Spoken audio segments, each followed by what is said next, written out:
the capital Kampala.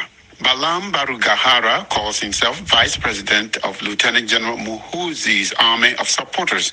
He says there are millions of them who don't have arms but advocate for generational change in 2026 after current Ugandan leaders will have ruled for 40 years. He tells me that Muhoozi Tweet does not mean that he will use the army to take over Kenya. As you might be aware, General Muhoozi Kainerugaba, he has millions and millions of young people who support him. I'm one of those commanders of that army. We are not a fighting force, but we fight through civic means. For us, we are supporters of a generational leader whom we believe in. And our fight has been on for years. Now it is a program. So for your information, Muhoozi didn't mean he's going to attack Kenya. Muhoozi has battalions of units throughout East Africa. The battalions of units, these are local supporters or young generational supporters who believe in him as one of the people who will turn around East Africa as we aim at the regional federation as East Africa.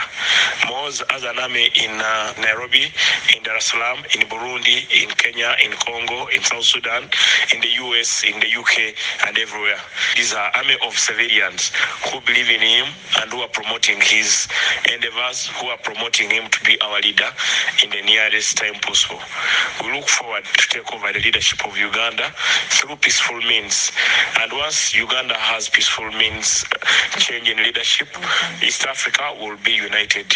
As we aim at East Africa Federation, we are planning as Muhoozi Army Uganda to visit our Muhoozi Army units in Tanzania and in Kenya. Soon we shall rock at Carnival.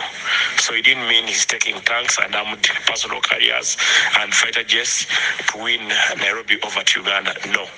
I read the article in the Uganda Monitor, and just by reading the article, it suggests to me that maybe Mr. Muhoozi was suggesting that then President Uhuru Kenyatta should have changed Kenya's constitution to remain in power. No, he said, I wish he could, but he respected the constitution of Kenya, and he had to do the 2 years.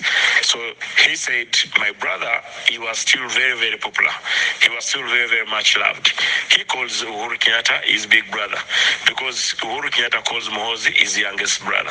So the reason why he said that was Uhuru is so popular, but he respected the constitution and didn't tamper with the constitution. So it didn't mean Uhuru should have changed the constitution. Do you understand, or does Mr. Muhoozi understand why people are taking his tweet very seriously? Because not only is he the son of the president of Uganda, he is also the commander of the land forces of the Uganda People Defense Forces, the UPDF. So do you understand why people are taking or might want to take his tweet very seriously? He tweets as Muhoozi Kainerugaba, who's the senior presidential advisor on special assignment. And one of those assignments is East Africa integration, creating friendship among East African nations. As you could have realized, it led to a peace treaty between us and our neighbor. We had a closed border for over so many years, so he came negotiated it, and that was Muhoozi, who was in the Commander Land Forces, but Muhoozi, the first son, also a young general who's loved by Ugandans and who is a presidential advisor in charge of special assignment.